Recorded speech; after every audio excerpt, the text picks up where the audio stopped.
kita tidak menjelekkan. Ya, lanjut, udah direkam. Oke, Assalamualaikum warahmatullahi wabarakatuh. Waalaikumsalam. Salam sejahtera untuk kita semua. Wabilkas, ASEAN Lecturer Community, saudara-saudaraku semua yang berprofesi sebagai dosen atau apa di perguruan tinggi, tapi juga yang di luar itu. Semoga Allah berikan keberkahan umur, keberkahan waktu, tenaga, pikiran, keuangan, dan semualah yang disebut dengan resources gitu ya. Pada episode yang keberapa ini Kang Indah, ke-8 apa? Lupa saya juga. 9 filosofi kehidupan ini, saya ingin bicara tentang topik kejujuran. Jadi tiba-tiba saya terlintas ini ya, terlintas sama Albar ya, menanti kejujuran, na na na na na na na na na na na na na na na, apa lagunya itu ya, saya lupa. Jadi teman-teman sekalian, episode ke-8 ini masih saya berada di satu kawasan yang sejuk, yang ada banyak pokok, ada pohonnya. Jadi karena Anda bukan bermaksud ingin melihat saya, tapi apa yang saya katakan atas yang ngomong apa, dan saya juga tidak bermaksud menunjukkan bahwa saya masih handsome sedikit lah karena pakai kacamata, lebih dari Kang Indah dikit, jadi itu saya tutup aja kameranya. Oke, jadi kejujuran. Kalau Anda orang Indonesia mungkin sudah tahu ya, tagline-nya KPK itu adalah berani jujur hebat. Nggak tahu lah saya kalau KPK-nya Malaysia disebut SPRM, itu Suruhan Jaya Pemberantas Rasuah Malaysia, ya SPRM. Apa dia punya tagline? Tapi kalau KPK di kita, berani jujur hebat. Ketika saya pertama kali membaca tagline itu atau moto apalah namanya itu yang digelar melalui sebuah banner yang besar sekali di gedung KPK Jalan Rasuna Said di Kuningan saya. Terus saya senyum gitu. Tersenyumnya karena pertama itu tentang tagline-nya bagus, satu sisi ya.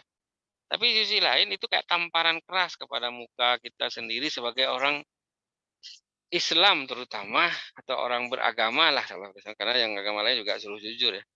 Jadi kenapa tamparan menurut saya? Karena kata-katanya itu loh, saya nggak tahu yang membuat tagline itu apakah dia juga bermaksud seperti yang saya tangkap maksudnya atau sebalik atau tidak.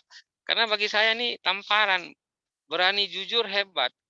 Kalau itu mungkin diletakkan di negara banyak yang orang tidak beragama, mungkin iyalah. Ini mayoritas rakyat Indonesia beragama Islam, tapi jujur aja disebut hebat. Ini kan, waduh, sangat paradoks ya. Padahal jujur itu adalah sifatnya Rasulullah kan, yaitu sidik, fatonah, tablik, amanah. Jadi sifatnya amanah itu kan jujur ya, sidik, fatonah, tablik, amanah. Tetapi kenapa kok jadi jujur jadi hebat? Berarti ini kan barang yang langka ini.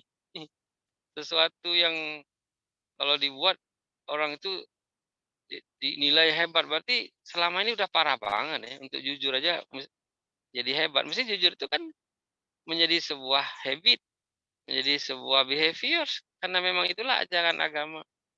Dan kita semua di Indonesia ini nggak boleh nggak beragama tinggal di Indonesia. Tapi artinya ini kan sebuah deklarasi paradok yang satu sisi kalimatnya bagus, sisi lain maknanya itu menampar akal sehat dan hati nurani kita. Bahwa ternyata di negara yang mayoritas atau yang seluruh penduduknya beragama, mayoritasnya malah Islam, ternyata susah betul cari orang jujur. What happened just now? Apa yang sedang terjadi sekarang?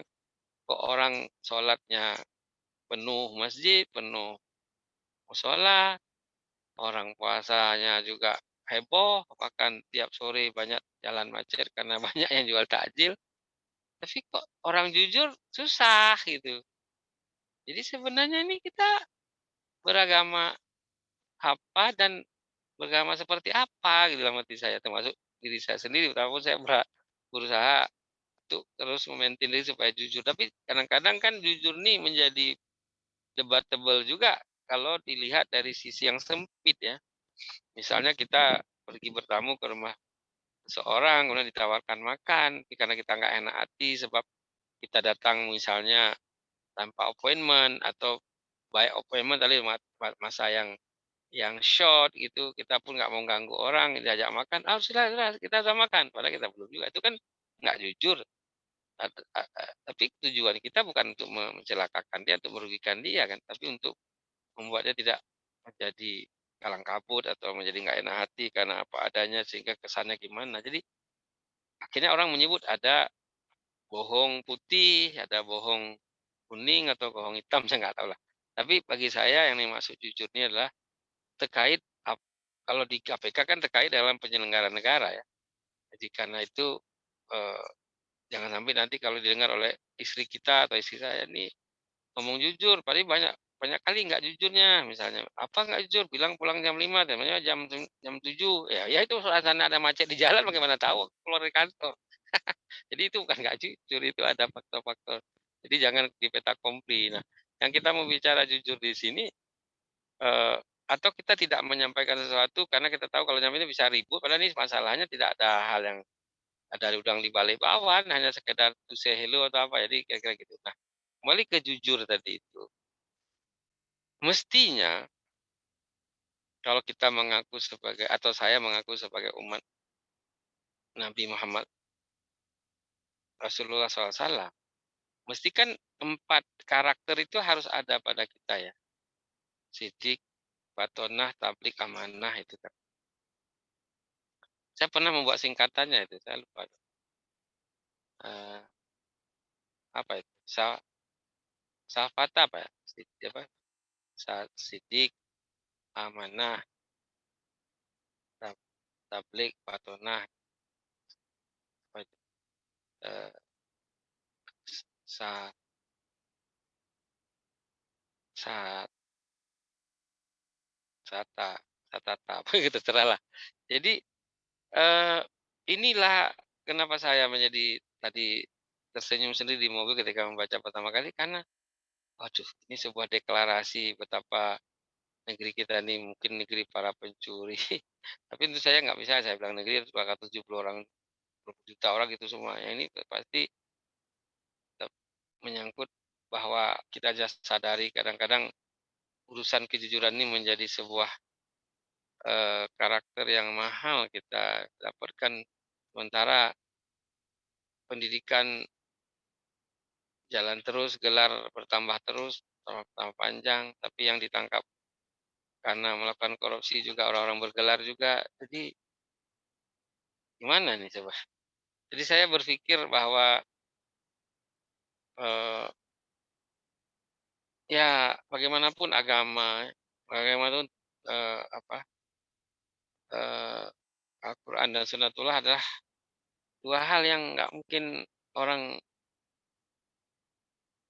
kalau ingin menjadi manusia yang berkualitas dan bertakwa ya, takwa itu mesti berkualitas ya, mestinya itulah. Jadi sekarang di kampus-kampus kita lihat, atau di sekolah yang disebut pendidikan tuh sudah lama bergeser jadi pengajaran.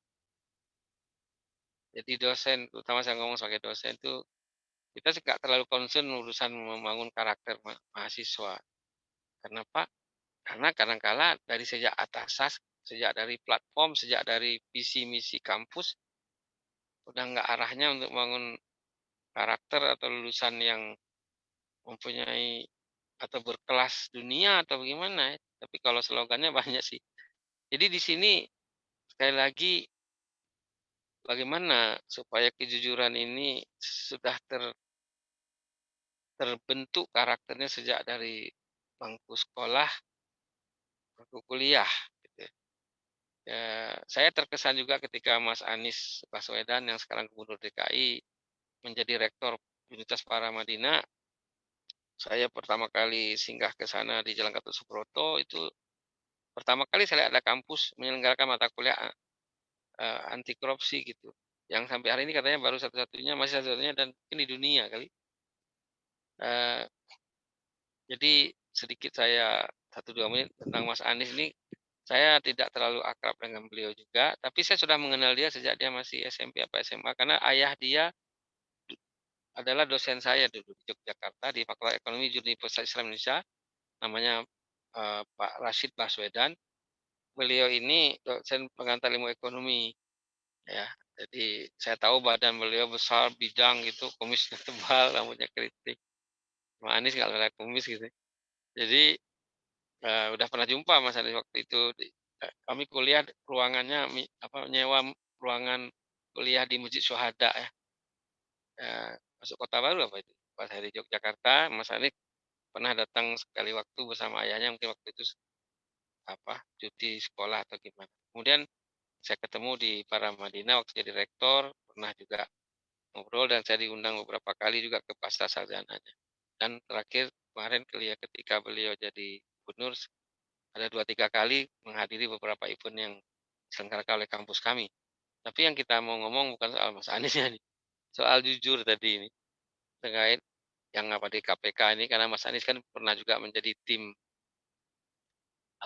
tim verifikasi ada kasus dulu ya kriminalisasi atau apalah menyangkut cicak buaya antara Mabes Polri dan KPK waktu itulah.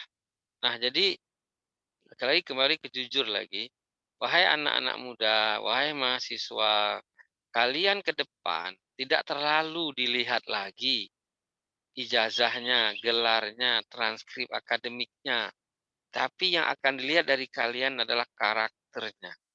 Salah satu karakternya yaitu kejujuran. Itu sebab Profesor Kasali dalam minggu-minggu terakhir ini sangat gencar menyampaikan di podcastnya tentang betapa sekarang ini era flexing, orang-orang menjual ketidakjujuran untuk memposisikan sesuatu yang bohong. Tapi juga beliau mengatakan era non-degree, di mana dunia industri, dunia kerja tidak lagi melihat orang dari titelnya dan segala macam, tapi bagaimana capability orang itu, personality orang itu, dan karena itu saya berpikir untuk anak-anak muda, kalian harus menyadari bahwa kejujuran itu ada cek yang bisa kalian uangkan di mana saja. Itu ada bahasa seperti itu. Nah, karakter ini ada 9 yang saya pernah lihat itu yang di develop atau ditrainingkan atau di-coachingkan oleh Indonesian Heritage Foundation ya. Itu yang ditubuhkan atau yang didirikan oleh pasangan suami istri yaitu Kakanda Sofian Jalil PhD adalah Menteri ATR saat ini, Menteri BPN.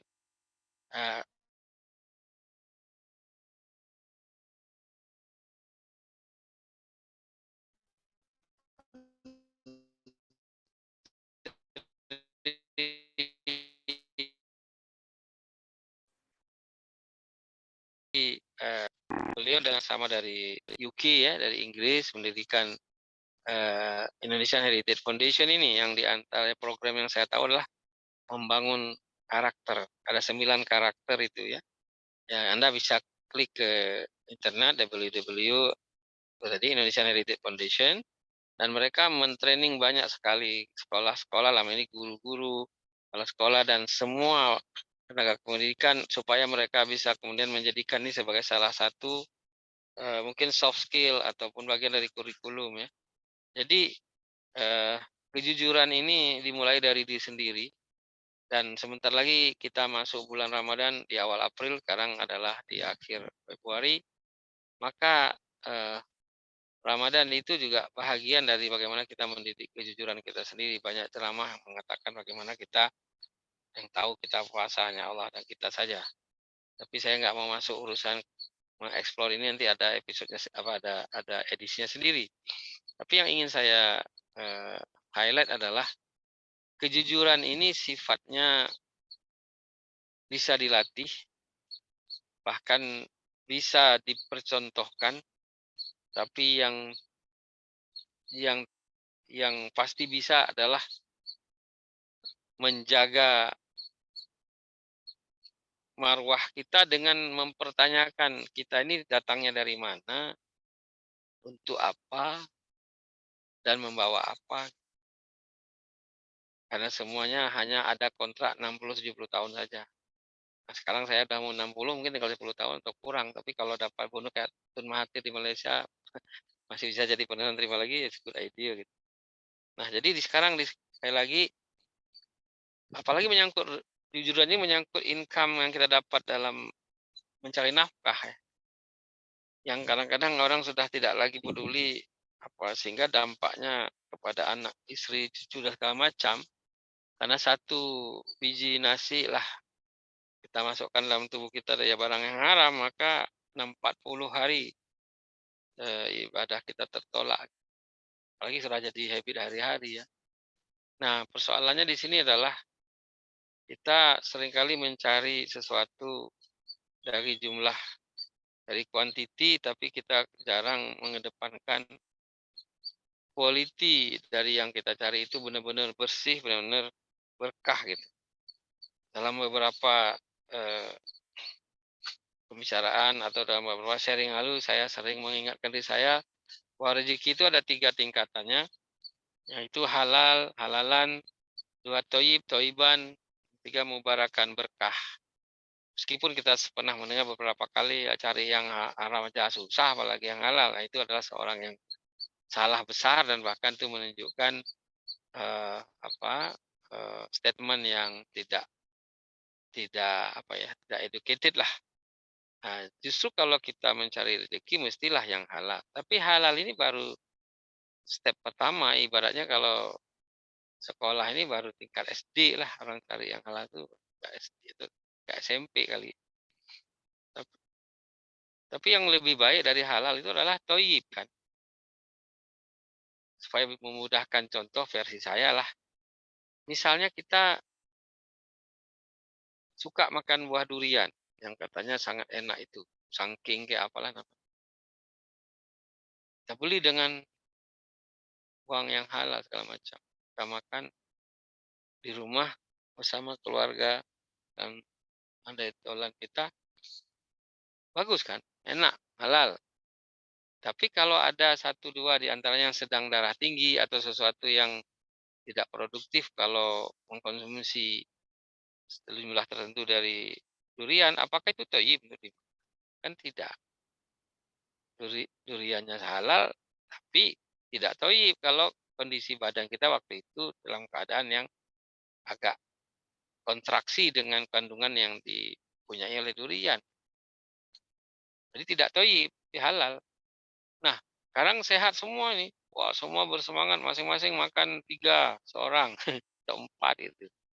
Kemudian besok pagi kulit durian udah bertabur di tempat sampah. Tetangga tuh menyium sayup-sayup saja baunya. Tak ada 1 biji pun atau 1 piring pun kita bagi ke sebelah. Nah, itu namanya tak berkah. Jadi kita menikmati sendiri dan tidak terlalu care kepada tetangga. Apa itu yang kita makan jadi menjadi haram? Enggak.